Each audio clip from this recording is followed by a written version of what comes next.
आदाब, मैं हूं शफान अंसारी। आप देख रहे हैं दुनिया टुडे का खास प्रोग्राम दिन भर की बड़ी खबरें। तारीख 11 जून 2026। दिन की सभी खबरों पर तफसील से होगी बात, लेकिन शुरुआत हेडलाइंस के साथ। देश भर में परीक्षाओं की धांधली और महंगाई के खिलाफ कांग्रेस सड़कों पर उतरने की कर रही है तैयारी।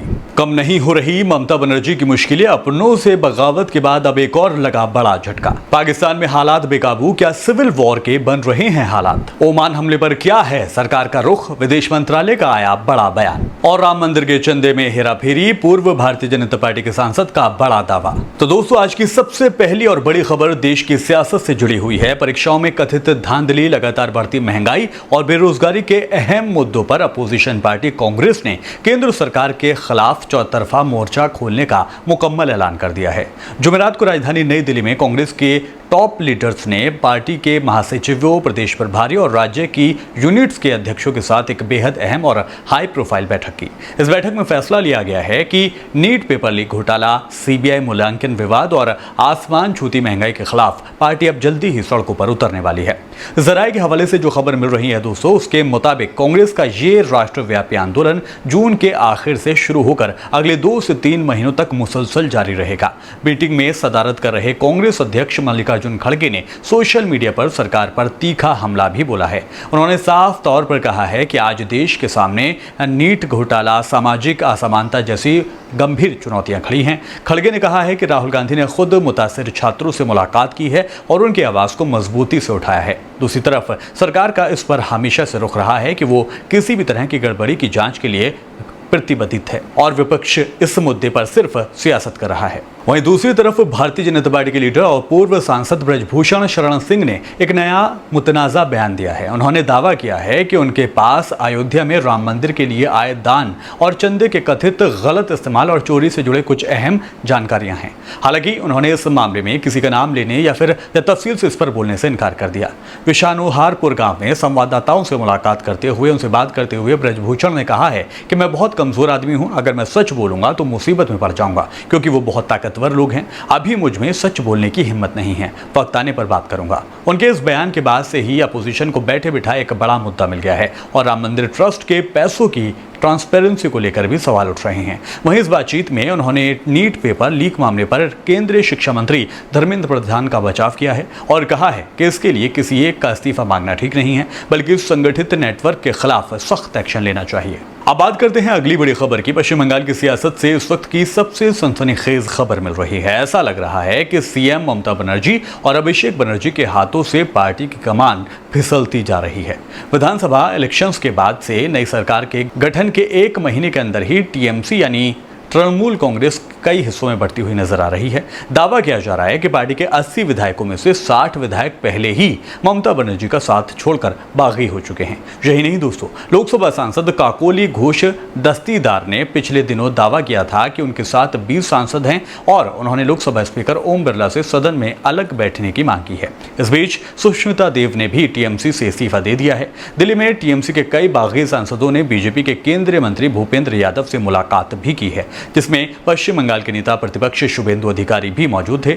अब राजनीतिक गलियारों में यह बड़ा सवाल उठ रहा है कि क्या महाराष्ट्र की तरह यहां भी असली पार्टी और चुनाव चिन्ह बागी गुट के हाथ में चला जाएगा? हालांकि ममता बनर्जी के समर्थक इन तमाम दावों को खारिज कर रहे हैं और इसे बीजेपी की साजिश करार दे रहे हैं। इसके अलावा दोस्तों, पश्चिम बंगाल की सियासत से एक और दिलचस्प अपडेट आया है। जहां एक तरफ टीएमसी में बगावत की खबरें हैं, तो वहीं बागी सांसदों की सूची में कथित तौर पर शत्रुघ्न सिन्हा का भी नाम उछाला जा रहा था। लेकिन अब शत्रुघ्न सिन्हा के ताजा बयान ने इस तमाम तरह के अटकलों को पूरी तरह से रोक दिया है। शत्रुघ्न सिन्हा ने साफ तौर पर कहा है कि वो टीएमसी छोड़कर कहीं नहीं जा रहे हैं। उन्होंने मीडिया से मुखातिब होते हुए कहा है कि मैं दुख की इस घड़ी में ममता बनर्जी के साथ ही रहूंगा, क्योंकि उन्होंने मुसीबत के वक्त मेरा साथ दिया था। नाजरीन, आपको बताते चलें कि शॉटगन इस वक्त आसनसोल लोकसभा सीट से सांसद हैं और उन्होंने पार्टी बदलने के दावों को सिरे से नकार दिया है। दोस्तों, अब रुख करते हैं अंतरराष्ट्रीय सुरक्षा से जुड़े एक बेहद गंभीर खबर का।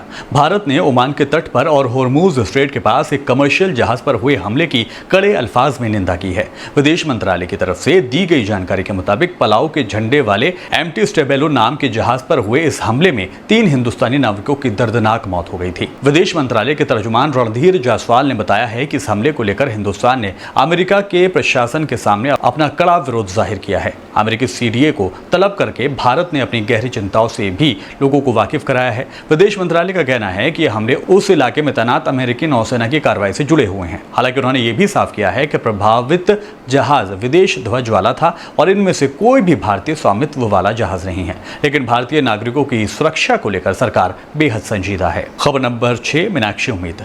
अब रुख करते हैं मध्य प्रदेश की सियासत का। मध्य प्रदेश में हुए राज्यसभा चुनाव में बीजेपी ने तीनों सीटों पर शानदार जीत दर्ज की है। भारतीय जनता पार्टी के तीनों उम्मीदवार रजनीश अग्रवाल, महेश केवट और तरुण चुग ने अपनी जीत का प्रमाण पत्र हासिल कर लिया है। इस जीत के साथ ही कांग्रेस लीडर मीनाक्षी नटराजन की तमाम उम्मीदें फिलहाल खत्म हो गई हैं। दूसरी तरफ मीनाक्षी नटराजन के नामांकन पत्र को रद्द किए जाने के मामले में दायर अर्जी पर सुप्रीम कोर्ट आने वाली 12 जून को सुनवाई करने के लिए तैयार हो गया है।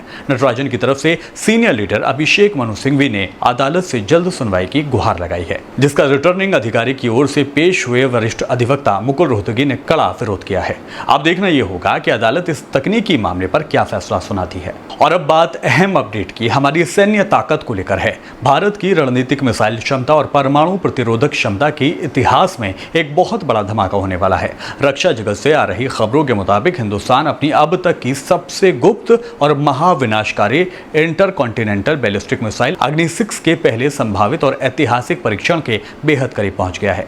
ओडिशा के चांदीपुर इंटीग्रेटेड टेस्ट रेंज के लॉन्च कॉम्प्लेक्स 3 पर इस वक्त हलचल है और सरगर्मी तेज हो रही है। यह परीक्षण कितना संवेदनशील है, इसका अंदाजा आप इस बात से लगा सकते हैं कि स्थानीय प्रशासन और रक्षा मंत्रालय ने एहतियात के तौर पर लॉन्च पैड के 3.5 किलोमीटर के दायरे में आने वाले 11,400 से ज्यादा ग्रामीणों, उनके मवेशियों को महफूज ठिकानों पर शिफ्ट कर दिया है।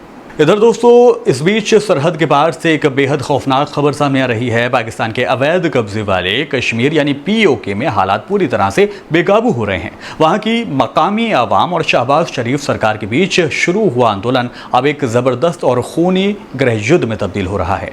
POK के रावलकोट इलाके में एंटी शहबाज प्रदर्शनकारियों और पाकिस्तानी अर्ध सैनिक बल रेंजर्स के बीच जबरदस्त हिंसक झड़पों की खबर मिल रही है। मीडिया रिपोर्ट्स के मुताबिक सुरक्षा बलों की इस दमनकारी कार्रवाई और हिंसा में अब तक 30 से ज्यादा लोगों की जान जा चुकी है, जबकि 300 से ज्यादा लोग गंभीर रूप से जख्मी बताए जा रहे हैं। दरअसल ये पूरा बवाल तब शुरू हुआ जब क्षेत्रीय सरकार ने जन आंदोलन का नेतृत्व कर रहे नागरिक समाज गठबंधन ज्वाइंट अवामी एक्शन कमेटी पर आतंकवाद विरोधी कानून के तहत पाबंदी लगा दी। इसके विरोध में जब लोग सड़कों पर उतरे तो रेंजर्स और पुलिस ने उन पर बेरहमी से लाठियां बरसाईं और आंसू गैस के गोले भी छोड़े। मानवाधिकार कार्यकर्ताओं ने इस कार्रवाई की सख्त निंदा की है, जबकि पाकिस्तानी प्रशासन इसे कानून व्यवस्था बनाए रखने के लिए जरूरी बता रहा है। तो इन तमाम खबरों के साथ फिलहाल अभी के लिए इस बुलेटिन में इतना ही। फिर होगी मुलाकात, तब तक के लिए रखिए अपना ख्याल। आदाब, नमस्कार।